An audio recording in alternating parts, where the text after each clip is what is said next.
Thanks for everyone for joining today. We're delighted to have you join the webinar and tune in. I'm Natasha and I'm from the Mable marketing team.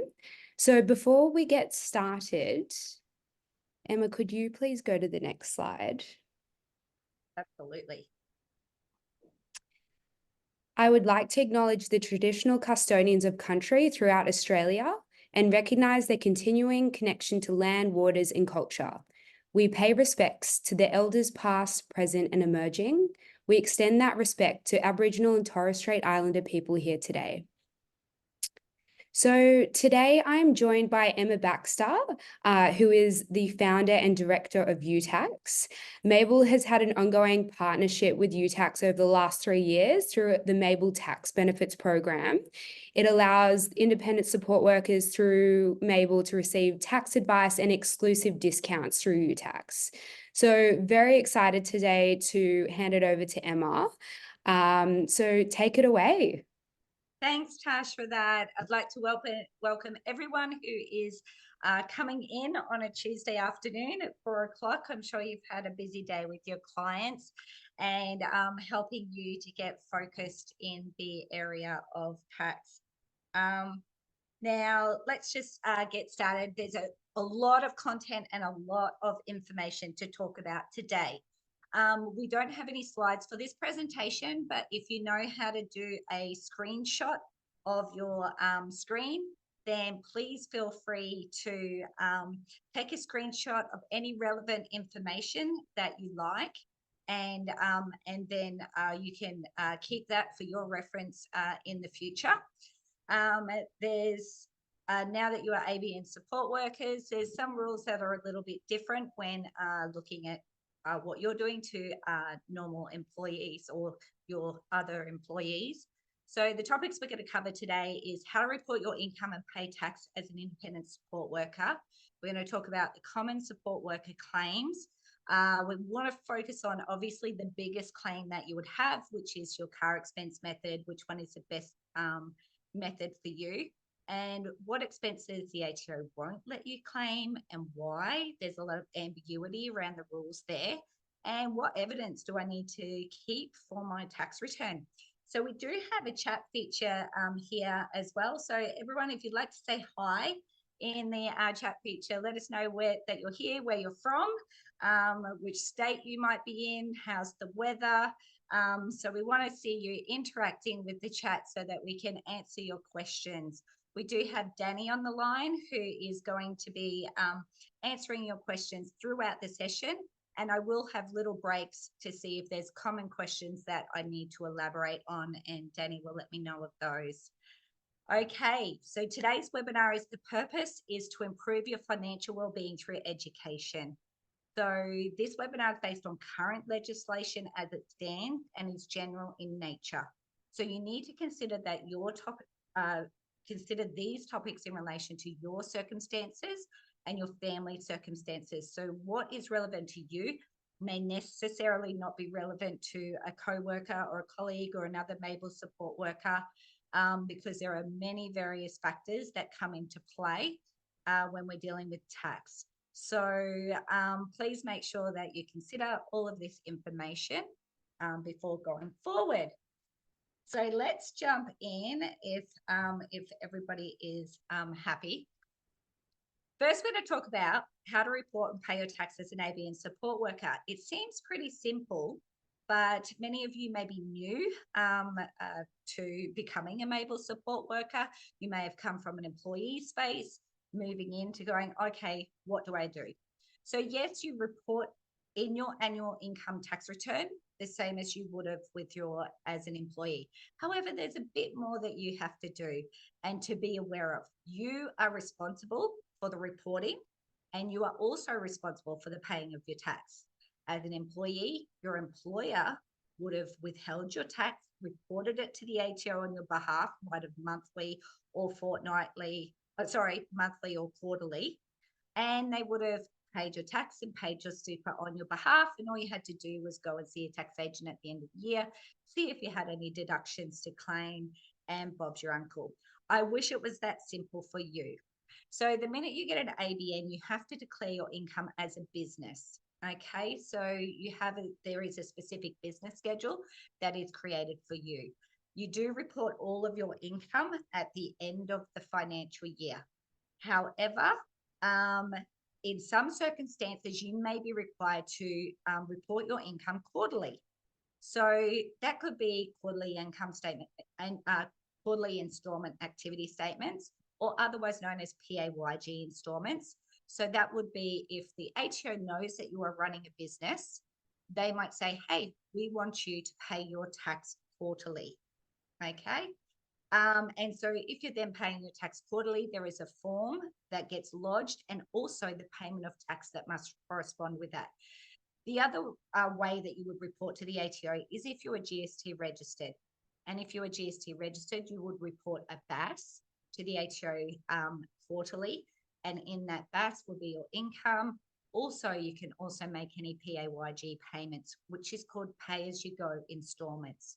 So just like an employer is paying your tax throughout the year, you are required to also pay your tax throughout the year. The ATO is unaware of this until you've lodged your first business tax return.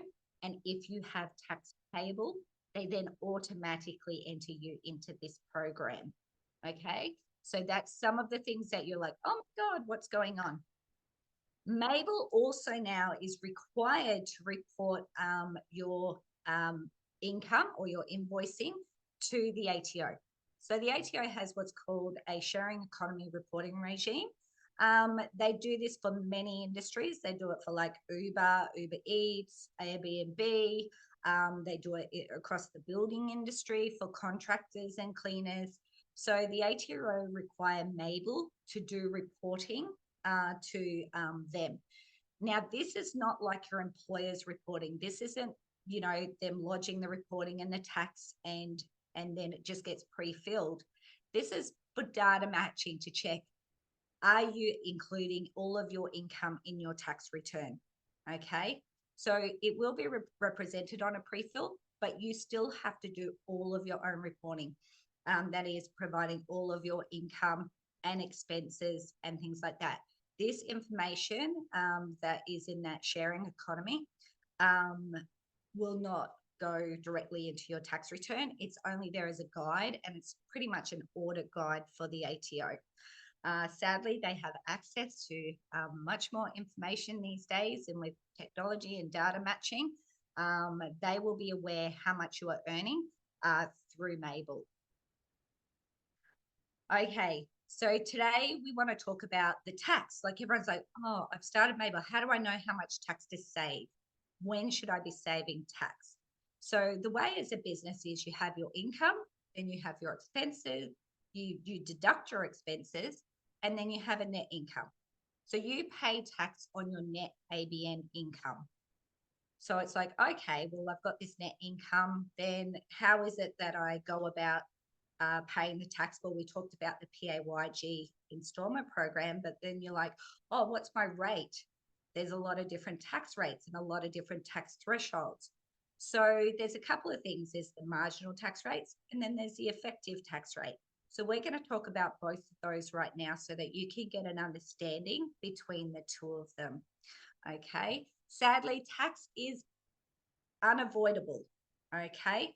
Where you may have been, used to going and doing a tax return and you might see a refund, that is you receive a refund because you have previously paid tax. So with those PAYG installments, at the end of the year, if you receive a refund, it means that it's through the tax payments that you've made in your installments through the year. But how do we go around assessing how much of those installments or how much should I put in a separate account? So I'm going to talk a little bit about marginal tax rates. So in Australia, for anyone who's unaware, we have a progressive tax system. That means as your income increases, so do your tax rates. Okay. And so that means the lower the income you earn, the less tax you pay. So for anyone up to $18,200, they pay no tax. Okay. And then anyone who earns between $18,200 and $45,000, they pay in this year 19% tax, but next year it'll be 16%. And so with all these different thresholds, you're like, oh, okay, so if I'm earning, 45,000, is all of my tax at 32.5% for this year? And no, because then we look at there is an effective tax rate. So the good news of this slide is from 1 July, we will be looking at the tax rates down here at 2025. Okay, so we're getting that tax break. We're going to see it. Please note that in these slides, we aren't accounting for any low income tax offsets or small business tax offsets. We're keeping it simple to understand.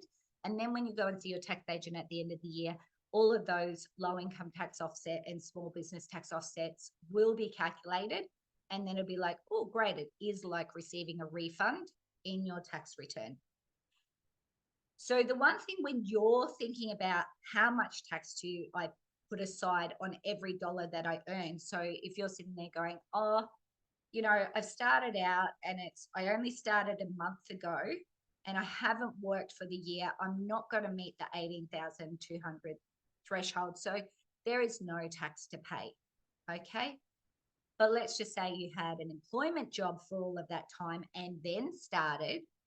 Well, therefore, there is tax to pay on every dollar you earn because your income is stacked on top of each other. Okay. So you don't get 18,200 for business as well as employment. It gets stacked. And if you have an investment property or any income coming from any investments, that will also get stacked. Or if you have a loss on a property, it then reduces the amount. So when we're looking at the effective tax rate, it means you're thinking, oh, I've got an estimate of how much income I'm going to earn for the year. And then when you're looking at that estimate for that income, you go, okay, I'm going to say, so if I was on 31,000 in 2024, so that is the current year that we're in, and you're like, oh, I've looked at my invoicing through my Mable platform, I'm on 31,000. Have I saved 10%? Okay, have I saved $3,052? Is that sitting in my savings account when I go to my tax agent? Because I know that's approximately how much I'm going to have to pay. And so that eliminates a bit of bill shock when at the end of the year you started a business, you're unsure, and then you jump in and go, you come and visit me at the end of the year. And in some cases, they're like, oh my God, I didn't realize I had to pay that much. In other cases, in many cases, we've got, oh my God, I saved way more than that. And so it's like, awesome, that's your refund. Okay. So we're going to go through a little example. So here is the 2025 year of effective tax rates. So that's if you estimate your income is going to be 45,000 across the year, it's 12%. Okay. We've included Medicare in these rates. So it would ordinarily be 10% tax, 2% Medicare, but we've included it together in these rates. So it's like, okay, well, effective rate sounds easy.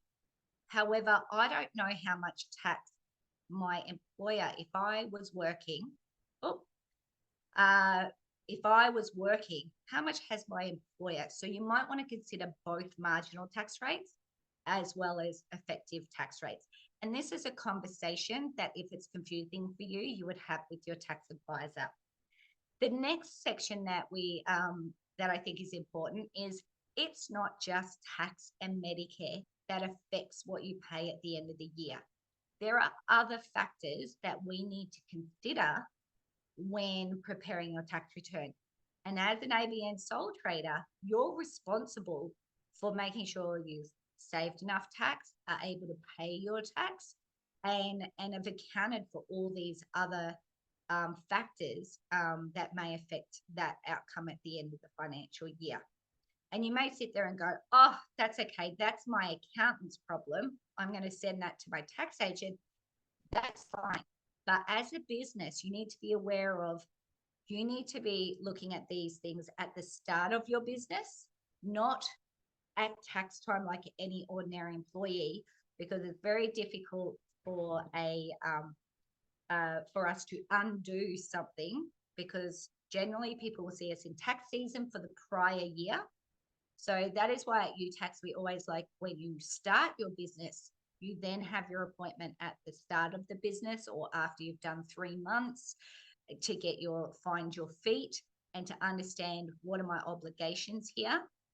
Don't leave visiting your tax agent to tax time when you've done a full year and you're not aware of all the things that you need to be aware of for when you're lodging your tax. So other factors to consider that will affect that effective tax rate. We talked about employment already. We've got Centrelink, we've got investment income. You also need to consider, are you single? Do you have a family? How many kids you have? Do you have private health insurance or do you not? Or how much your spouse is earning? Those things affect your Medicare levy surcharge and your private health insurance rebates. Okay. So let's just say you might have just started out, working, but you might want to consider how much is your spouse earning, and depending on how much they're earning, do you have private health? So if your spouse and yourself are earning income and your family income is above 194,000, then you either need to ensure that you have private health cover for tax reasons, and that does not include extras cover, or you need to be willing to know that you could pay a Medicare levy surcharge. If you are single, then the threshold is 97,000. Okay. So at that point, as a single ABN support worker, I would expect that you would be in contact with your tax agent because you will also need to be GST registered. Student loans.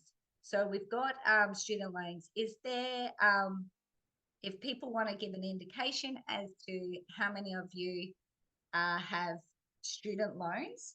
So I'm just going to have a look up here and see where are my panelists. So yeah, so a couple of you raised your hand. Yep, a few more for student loans. Okay. Yep, more with student loans. Brilliant. Okay, it's very important to understand your thresholds for student loans, and it's very important to understand them when you have employment income or if it's just ABN income. So we're going to go a little bit into detail of that.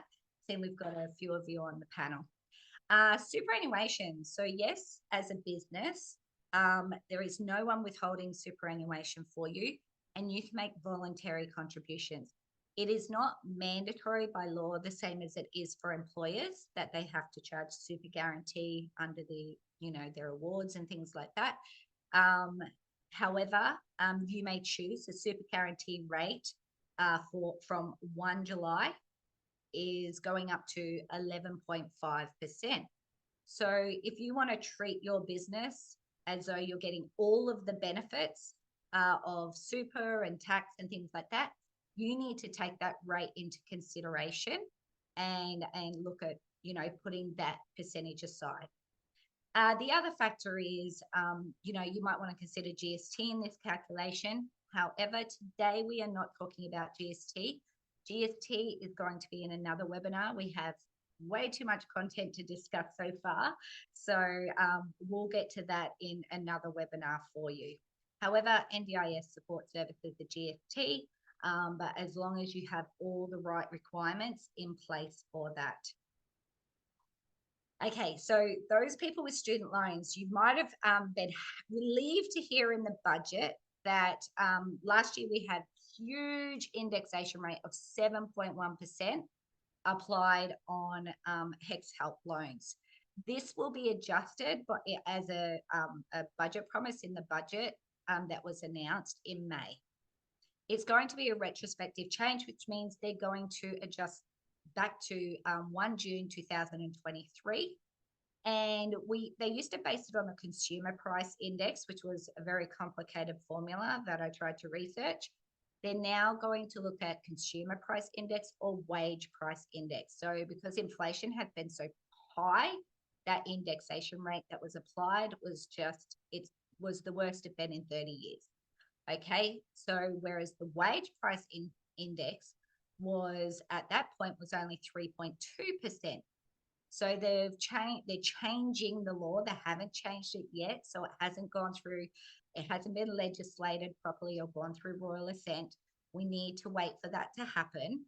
However, it is a proposed change. We also had indexation go online just on the 1st of this month, and the rate that was applied was 4.7%. They're estimating that that should reduce down to 4%, and they'll make those adjustments. Those adjustments have not occurred as yet. So if you're curious about the indexation on your loan, we will get that information to you once we receive it. But it's obviously a big process, and they do need those times to put that in place. Now, repayment income of your HEX debt becomes compulsory from certain income levels. So in the 23-24 year, it was if your income was below 51,550, it was not compulsory to pay back your debt. However, and you are actually getting indexation. It's not like people think, oh, it's an interest-free loan. It does increase with indexation over the years, and they're the percentages we got. This one here will reduce to 3.2. However, that's still there. So when you're looking at your income along here, you can sit there and go, okay, there's a compulsory. If I was on 66,000, there's a compulsory of 3% I need to pay. And that can get a bit tricky if you're working. So I've got a little scenario here to help you to understand if I'm understanding what my effective rate should be and where it changes in different circumstances. I'm going to use this little scenario. So scenario one, they're earning the same amount of income of 65,000.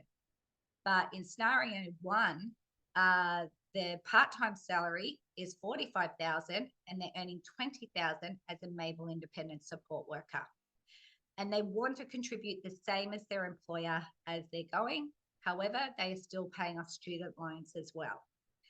The second scenario that we have is that they are 100% Mable independent support worker earning $65,000. So we have a difference here because we've got an employer that is paying tax and super, but we've also got an amount that is less than the repayment threshold on the HEX. So this is where we get into a bit of data. I do not expect you to understand this. I'm using it as an example, and hopefully if you carry along then and follow what I'm saying, that's great. But this is something important that I want to highlight, that you can speak to your tax agent when you're trying to understand how much tax to provide or to save. So in the first example, it was they were part-time employed. So 45,000. You don't have to obviously withhold any tax because it is already been withheld by your employer. Their Mable income, now that we're looking at 24-25. So that automatically puts you into that 30% tax bracket. So straight away, because income gets stacked on top of each other, straight away, your Mable income is being taxed at 30% because your employer is already claiming the tax-free threshold, okay, and is withholding only up to 45. Then there's the 2% Medicare. So 32% is your tax and Medicare. Then we've got a HEX health loan. So the issue here is the threshold here is under 51,000. So there is nothing to indicate to the employer that they need to withhold additional HEX. Okay, so two things you can do. You can go to employer going, okay, I'm going to earn additional income from additional sources. I'm going to go to my main employment and ask them to withhold more. Or otherwise, you need to be aware that the compulsory repayment for HEX Help is on the total balance of your income for the year, not just employment, not just Medicare. So you're going to have a discrepancy. And then we've also got 11.5% for super. Okay, so when I'm adding this, it says, oh, 46% if I'm just withholding 2.5%, but that's not true. You're effectively having to withhold 51.63% of 20,000 to meet all of those requirements. So that means there's 10,325 payable that you need to save from your Mable income. Okay. Now you sit there and go, oh my God, that is so much. Why am I working? On the grand scale of it here. We look at the next scenario, and we've got 65,000 across the entire year. So you're responsible for your tax. We're counting the tax-free threshold in this calculation. And so if you were working for yourself at 65,000 per year, it drops down to 18%. Okay, because we're looking at an average rate of all of your income. The HEX help is only at 2.5%, and the superannuation, because they want to keep that going at the same rate, is 11.5%. So the effective rate of $65,000 income is 32%. So when somebody comes to me and says, hey, I am a Mable support worker, how much tax should I be saving on my income? And we have a look and go, okay, how long have you been working? How much have you earned so far? What do we project that you might be earning for the financial year? 65,000. You need to withhold 32% of every dollar, and you've got superannuation in that, and then you can make that super contribution before the 30th of June. So the other way you could do it is you could get in a routine, treat it like your business that says, okay, every 3 months I need to report my income to the ATO. I pay my effective rate of tax, and then I also go and pay my super to my super fund. Now that personal contribution to super is a deduction. So it reduces the tax that you pay on your total income. So in the end, if we took in the deduction, your effective rate of tax might be less. So let's just say you're earning 73,000, but you're still, dropping that down to 65,000. You're still paying 32%. So I know that's a lot of numbers and a lot of confusion. The reason why I put in the spouse income was just to show that they were under 65,000 under the Medicare levy surcharge threshold. So if your spouse and yourself, your income popped above that threshold, you would then have to look at getting private health insurance, or you would be expecting to pay a little bit more in your tax, maybe 1%. Okay. Now, Mable has put together, I don't know if many of you have heard about the Super Sync. So I'll have a look if you want to put your hand up for anybody who has heard about Super Sync before. Okay. So it's just a way that Mable is trying to help you manage that tax and super that you want to put aside. Okay. Now, what it's doing is it's managing your payments by the percentage that you give them. So for tax, you're going to give them your effective rate of tax. For super, you're going to be like, I can afford this much, this amount to go into my super this year. They are going to put it into a separate bank account. They're going to apply it to a different bank account for you. So you will need to open that separate bank account and give the details to Mable.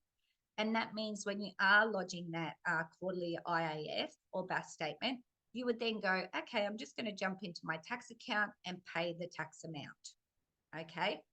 Now, it sounds pretty simple. However, in many cases, the ATO will send you a PAYG installment notice, and they will give you a certain rate or tax that they believe you should pay. Now, that amount is based on your prior year's tax return. So if you were just starting last year in Mable, and then it's now bigger and you've become full, and it's now full-time work, and the ATO have given you a rate that is too low, you can amend that rate with the ATO.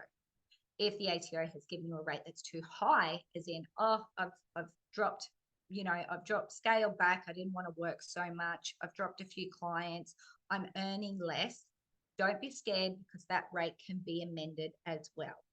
Okay, so having that separate bank account is a good indication that, okay, if I'm, saving my effective rate and then the ATO sent me a bill for more, don't get shocked. They don't know any information more than you are reporting to them as a business. Okay, is that understandable for everyone? Do we have any questions coming through the chat at this time? that you would like me to answer. So I'm only seeing the hosts and panelists channel. So Danny, if you've seen any questions that you think you would like me to elaborate on, feel free to pop them in the panelist chat and I can elaborate on them for you. Okay, so no questions yet. So we've got a shy bunch here, but we're moving on to the next section, which you might have more questions about, which is expenses. So understanding what you can and can't claim. So this is really important because we are only a few weeks away from the end of the tax season. As I said, as a business, it's important to understand your obligations when you start your business, not necessarily when you're lodging your tax. But let's just say you're not there yet. You haven't quite, you're about to lodge your tax and you're not sure if you've got everything. Now is as good a time as any to get the information that you need. Okay, so your expenses help reduce your tax payable. Okay, so knowing what you can and can't claim is really important. And to be honest, as an independent support worker, there is not a lot that you require to pay to run a support worker business. Many people have different levels of NDIS support that they provide, and maybe through multiple channels or maybe through Mable, but a different level of support. So make sure you also talk about your particular circumstances with a tax agent. But first, we're going to talk about the 3 golden rules, okay? With the world of data matching and the world of AI right now, oh, we got a question here. Great. Can you put the table on the tax rate back on the screen? The first table you showed. Okay, this will give people an opportunity to do a screenshot should they like to. Now I'm just going to go back. This is the 23-24 is the effective tax rate. So I'll give a minute for anyone to do a screenshot of that.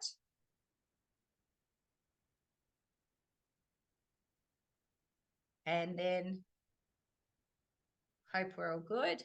And then we've got the marginal tax rates if anyone wants to take a screenshot of that.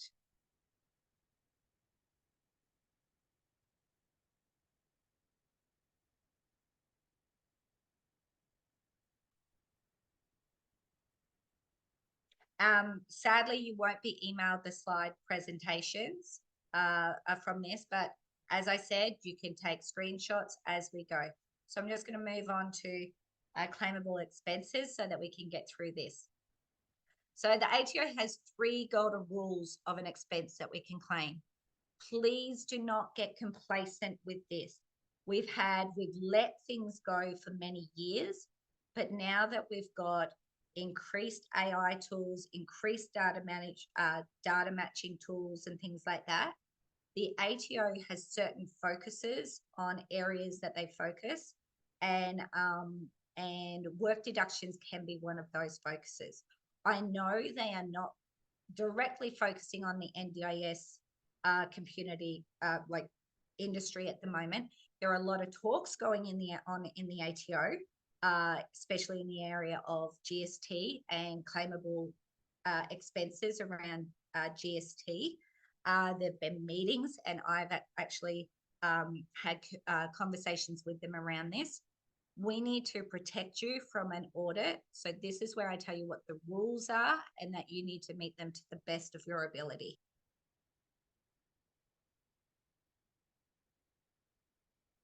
Oh, look, all my chats are coming through now. Apparently the chat was disabled, but we are good now.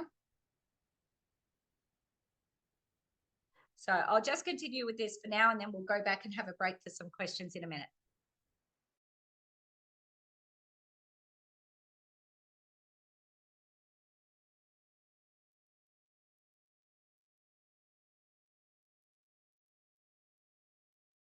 Hi, everyone. It looks like that something happened in Zoom and it just shut down. So I'm going to share my screen again. and we'll just continue with the presentation. So hope nobody else got booted out at this time and that they can all see and hear me clearly would be great. Okay, so the 3 golden rules. First one, it must be an expense that you incurred while earning your assessable income to perform your work or earn your income, and it must be apportioned to work use only. So a lot of people think they try to think about what type of item or expense is deductible. Have a think more about how are you using that item or expense to earn your income. So it's not, is a laptop deductible? It's how do you use the laptop to perform your job? That's what makes it deductible, not the specific item. It's how you use the item. It must be that you paid for it and it's not reimbursed by a client or anybody else. And the big one is you must have a record to prove it. We need to look at things like receipts, logbooks, things like that is very important. Okay, so now we'll move on to apportionment. Why apportionment is important? Because there's a lot of things we use for business and for personal. And we get this a lot in your area around, let's just talk about a car.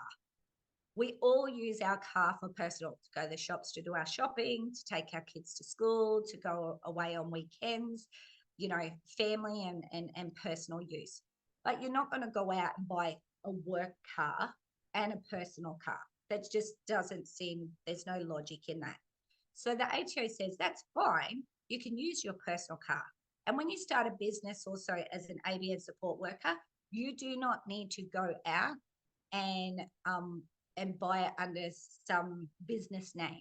You can still buy a car under your personal name and claim the work use portion in your tax.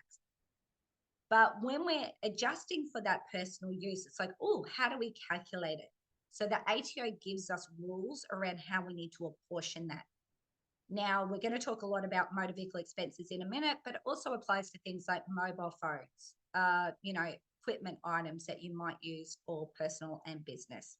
So there is a law in the ATO that says if you use it for personal use as well as work use, you must apportion it. Okay. Now let's go through common support worker claims. We talked about superannuation contributions earlier, and they are personal super contributions are a deduction in your tax return. Not necessarily on the business schedule when you're doing your tax return, but they are still deductible. Now, I did see, can one salary sacrifice the payment received from a client directly to a super fund instead of into the bank account? That's a great question, and we're talking about super contributions now. So basically, if you want to divert all of your payment through the Super Sync program, it will go into a separate bank account, but you still need to pay it. So salary sacrifice is a payment that is made by your employer. You are your own employer. So therefore, you need to make that direct payment from your bank account to your super fund. So you need to contact your super fund, get those super fund details, and go from your bank account to the super fund. But then there is another step. Because it's not defined as salary sacrifice, because you're not an employee, you are a business, because it's not defined as that, it's a personal contribution.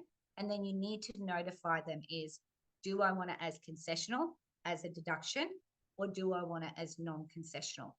Now, this is important. If you're someone who's earning income that is less than 35,000 or 37,000, you definitely want to have a conversation with your advisor on that, because there's no point claiming a tax deduction in a tax return for a super contribution when you can get better benefits of it being non-concessional. So that's a conversation you need to have later. The other thing is what might be defined as admin fees in your Mable is it's already deducted, so you don't need to worry about claiming those.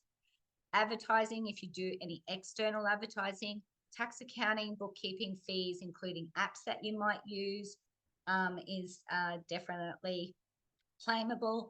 Client resources and support or disability aids that you need to, that you have purchased to help one client or multiple clients that they have not provided. Client gifts generally on an ad hoc basis. If you're, giving them a gift or something like that, it's good promotion, but it's not something that is regular and recurring. Donations are still, if it's a deductible gift recipient organization, and you must have a receipt. Equipment items, computers, laptops, iPads are all definitely claimable, but must look at apportionment, or if they're 100% business use, that's great. Education and training must have a direct nexus to your business activities. So you can't go and do a weekend spiritual self-development course and then claim it as an expense in your business. It has to have a direct nexus to the care and support that you're giving in disability services, or, getting your first aid, and doing your CPR. All of those have a direct nexus of you having to support your client. So any type of TAFE courses that you pay that you do not put on a student loan or HECS help debt. So just be aware that if you do find that the work that you're earning income has a direct nexus to your training, then you might be able to claim it. But if you put it on a HECS help debt, it is not claimable. Okay. Now, this is a big contentious issue that there needs to be more clear guidance from the ATO. Entry fees into events, movies, tickets, things like that, when you are not reimbursed by a client or have a companion card.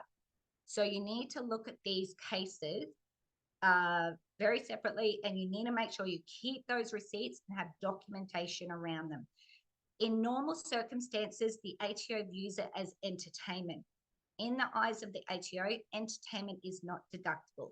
So me as a tax agent who, buys something for my staff to go to the movies or go to the theatre is classed as entertainment, and I'm not allowed to deduct it in a tax return. For you, it's a bit different. And this is where the ATO has rules, but it's how you apply the rules. If you're taking a client to the same movie 3 times in the same week that you've already seen, that's not for your entertainment. You are going there to care for your client. Okay. So that is a different need around that. But what you need to do is make sure you have the receipt, the documentation, and that you have details as to which client it relates to, etc. Insurance, if you need any additional public liability or professional indemnity that is not provided by Mable. Income protection insurance is also a deductible expense outside of super. Memberships and registrations for things like if you're a nurse. Software subscriptions and necessary apps. So these are things like, driving apps and things like that that you might use, or, software that you need to do your invoicing, etc. Not that you need to with Mable because it's all in the platform. However, there are certain apps. I know that there are some clients who do have Disney, and they pay for a Disney subscription for their clients, but they have no children of their own. Okay. If you had a Disney subscription that you were using for clients and your own personal use, you can claim it, but you would need to apportion it. Okay. How much are you using it versus how much is the client using it? And you just need to track that for 1 month. Travel expenses. Obviously, parking and tolls is not a motor vehicle expense. It's called a travel expense. So parking and tolls are separate to your motor vehicle. Public transport, flights, accommodation, and food if you are away for 1 or more nights. So that is the rule. We're going to talk about food in a moment before everyone, so we're going to talk about food because it is the most contentious and ambiguous claim. Mobile phone is a percentage of your monthly bill for work use if you are not using the working from home rate. So the ATO changed the laws last year that says there is a working from home fixed rate of 67 cents per hour that you're working from home. So let's just say you're only doing a couple of hours of an afternoon to put your notes in or do your invoicing, etc. However, you might be using your mobile phone at a higher percentage. In the working from home expenses rate, it is inclusive of mobile phone use. So it's an either or, okay? So you might choose my mobile phone is going to be a higher claim than the working from home expenses. So therefore, then you're like, well, if I'm claiming mobile phone separately, what should I do about internet and electricity? I would say, let it go. The complication on trying to get work use percentage for a couple of hours a week on internet and electricity is it is way too complicated for you to be able to calculate that accurately. And when you're looking at a computer, it's not the electricity bill of your entire house, it's the electricity that is generated from a device. So I would be like, do yourself a favor, choose which is higher, mobile phone or working from home expense rate. Okay, so I can't see. Someone's saying they can't see the bottom of the slide. That might have been a little bit earlier. Okay, so we're just going to have a bit of a conversation around food and entertainment. Okay, your food and drink in most cases will not be claimable. If you're taking your client to the cafe, the ATO has given guidance around to employees in this area saying that your food and drink is not deductible. If you pay for your clients, it's not deductible. If you pay for their movie tickets, their entry tickets, it is not deductible. Okay. So we're like, oh my God, we've been doing this for 12 months. I'm about to do my tax return and what's going on? In some cases, you may see a nexus. Okay. The nexus of an entry ticket for yourself is a stronger case for a claim than buying the ticket for your client. If you're buying the ticket for your client, it doesn't come under an expense that they can claim that is part of their NDIS package. Okay, so it's very tricky in that, and especially buying food or drink for your clients as well, that is personal consumption to them. You are caring for them, so therefore you're here's an example of if you had to prepare food for your client. So if you were preparing food for your client, so the preparation of the food and the delivery of that food to a client is claimable, but the food itself is not. So if you're taking a client out and you're being with them, they're transporting them to a cafe and being with them in that, but the food itself is not. And so the ATO is saying it works for both ways. And it's like, oh my God, but I do this with so many clients. It's part of my job. It's them in the community. If you feel like you've got that direct nexus, then make sure you keep that receipt. You actually make notes about that client and why that food and drink is part of your earning your income. We will claim it and submit it to the ATO and see what they come back in their case. Okay. The ATO does not have enough guidance on this in this area. And it's not until they see a lot of claims coming through that, and they're looking for test cases around this so that they can better have it around the law. But just know the nexus between food and drink that you are consuming is very low. The nexus in your entry ticket for yourself is much higher. The nexus of an entry ticket for your client is very low. Okay, so and that means that you may need to adjust the way you do business. Reimbursement. So let's just say you are, buying the entry ticket. You need to ensure that your client reimburses that for you.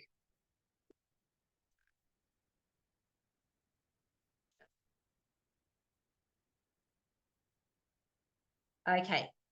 The only way you can claim a reimbursed expense is if you are somebody who has a business enterprise and you're looking at doing group events. So that then you need to speak directly to your client in that case. Okay. So now we'll move on to the next one. I apologize. We just had a phone call come through because my phone did not switch off earlier. So let me fix that up now. Okay. Motor vehicle is going to be your biggest claim. It's the one that I would love you all to focus the most attention on. We have two methods, one which is a fixed rate method, which you can claim 85 cents per kilometre up to 5,000 kilometres. The other method is the logbook method. This is where you claim your fuel, registration, insurance, repairs and maintenance, interest on your car, and also you can claim depreciation on the car purchase and also the care and maintenance and washing of your car. Okay. Now, we talk about things like with a 12-week logbook. A 12-week logbook is a snapshot of what they believe your travel is for the entire year. As a support worker, if you start driving and using your car at the start, you've only got a few clients, and then by the end of the year, you're only working 2 days a week, and then you're working 5 days a week. You're going to wish you kept your logbook for the entire year. Okay, so we'll talk about some of the steps on a valid logbook in a minute. Jumping back over to the fixed rate method, it means you may be doing 7, 8, 9,000 kilometers a year, but if you haven't kept a valid logbook, you can only claim 85 cents times 5,000. So we got 5,000 times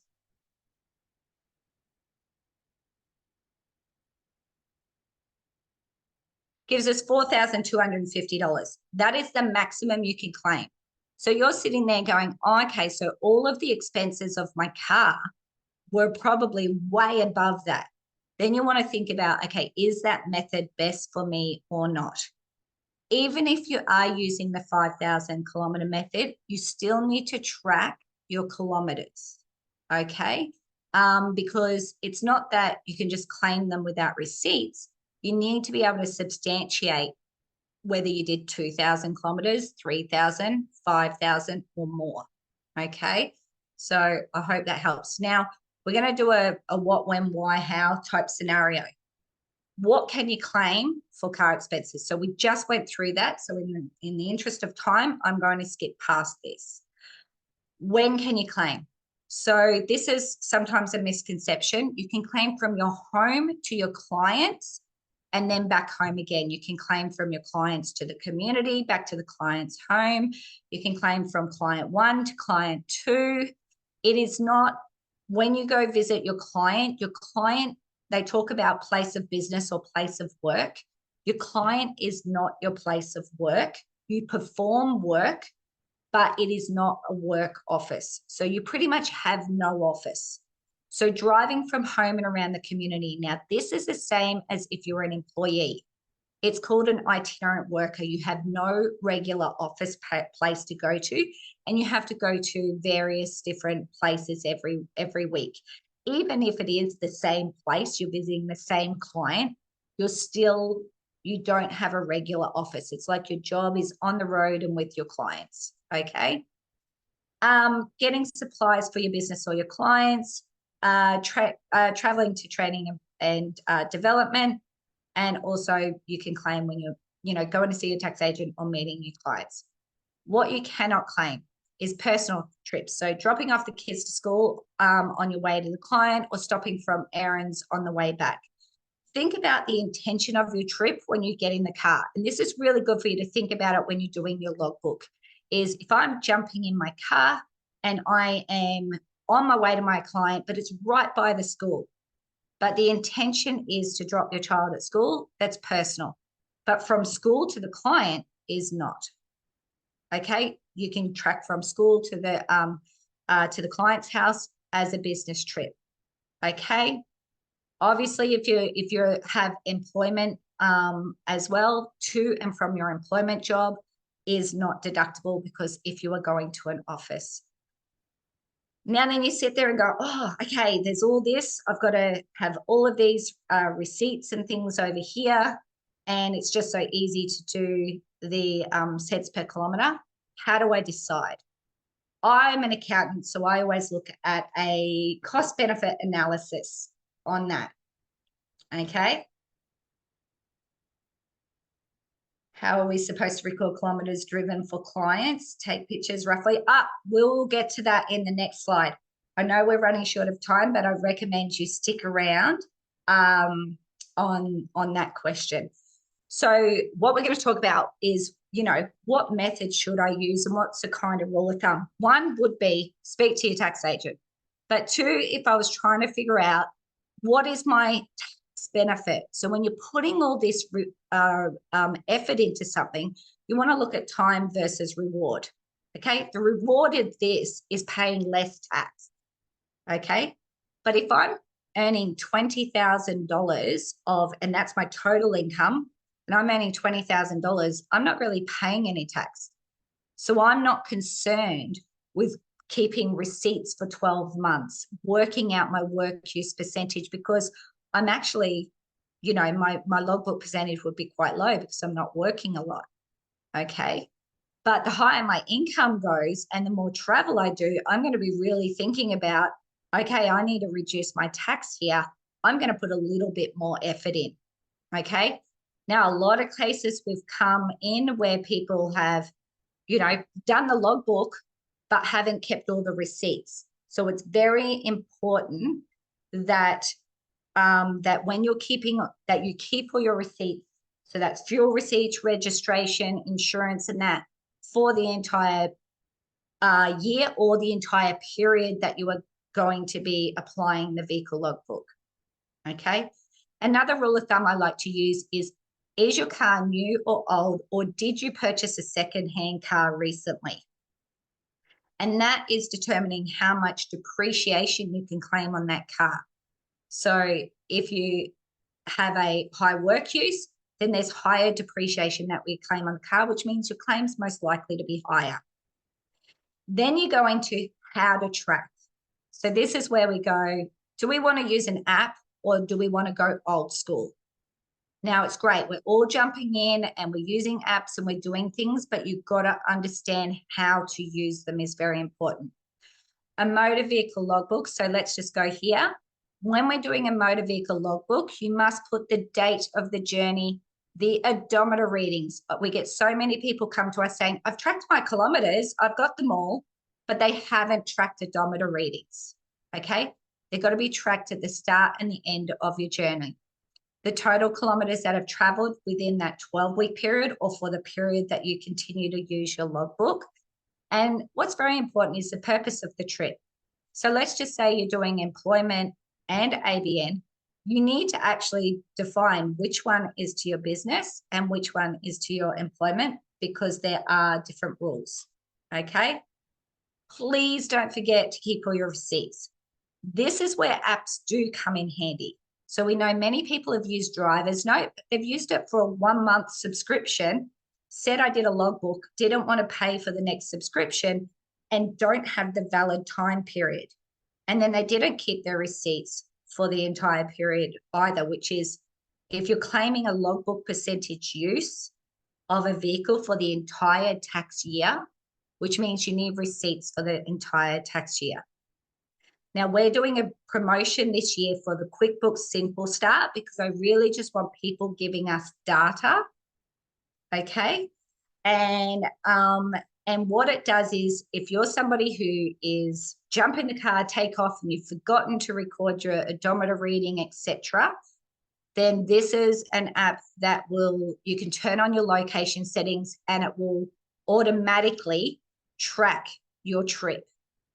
And then when you go to the app, it might be swipe left for business or swipe right for personal, because it will track the location from where you came from to where you went. There are some limitations to everything you use. A vehicle logbook limitation is it's time consuming. You're doing it by hand, but sometimes old school is better. The new app, if you're really savvy and handy with apps and you think it's going to save you a lot of time because you're a very busy person, that's great. You can use it, but make sure you've got, documented odometer readings. So I would, for everybody, on the 1st of July, or even now, depending on how long they've been tracking their logbook, even do it once a month or every 3 months. What we have is people give us kilometers, but we have no odometer readings to work with. So take a photo the next time you're in your car. At least we've got an odometer reading with the date, and we're not trying to backtrack it to your last service. Okay.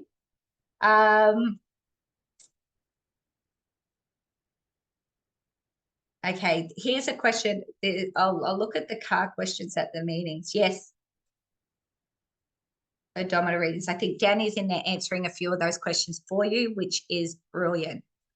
So I'm going to sound like a broken record. The logbook, you mandatorily have to do it for a minimum of 12 weeks. But as I said, as your business grows, you might want to do it for a longer period of time because you could be selling yourself short. Okay, so making sure you got that for the length of time. There is the free ATO app.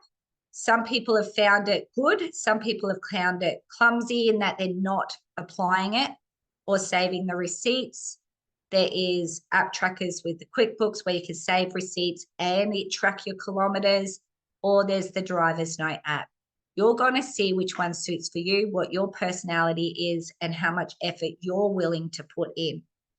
And in some cases, which is really sad, we have people prepare their logbook for the entire year, have put all the effort, got all their receipts, which is amazing.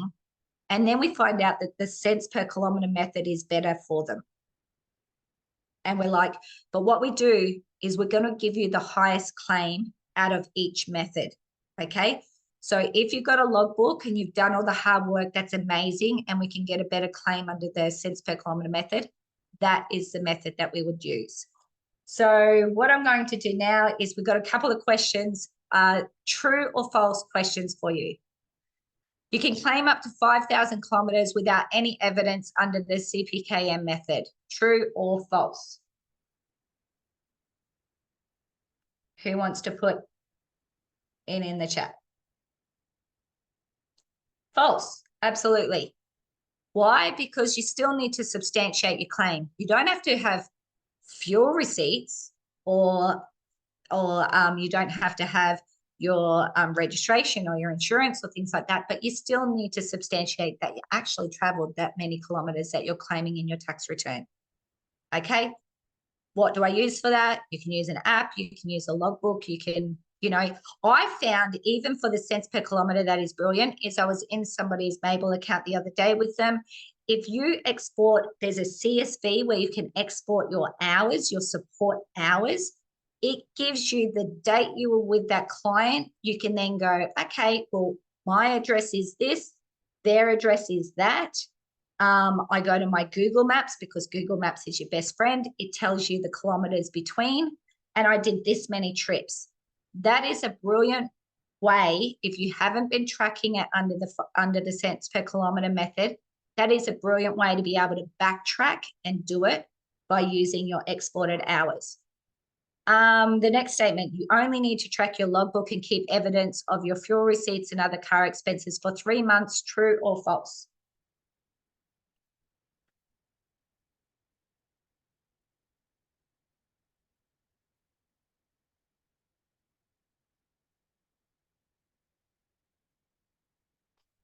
I'm going to go with false on that one. I think everyone's gone a little bit quiet. So you do need to be a valid logbook for a minimum 3 months, but you need to keep your receipts for the entire year. In some cases, if you've bought a car in the middle of the year, you might have one car using the cents per kilometre method, and the other car, your brand new car, you've actually got a logbook for, okay? And then they'll be prorated through the year from that car usage, okay? So I recommend you work out what is the best method for you. Just another tip that we're talking about in kilometers.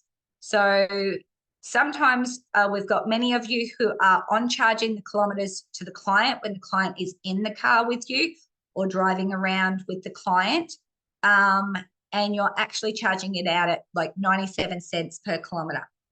This is income This is not a reimbursement for your motor vehicle expenses. It is income. So what you're doing is when you charge your client, that goes in as gross income. When we are claiming it as an expense, we are applying the ATO method, whether it is the cents per kilometre method at 85 cents, so you're actually making a profit on that cents per kilometre, or whether you're using the logbook method, okay?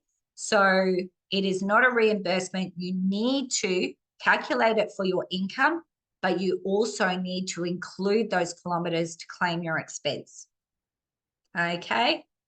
So, what I've done is I've just clicked onto the link there. Let's move to the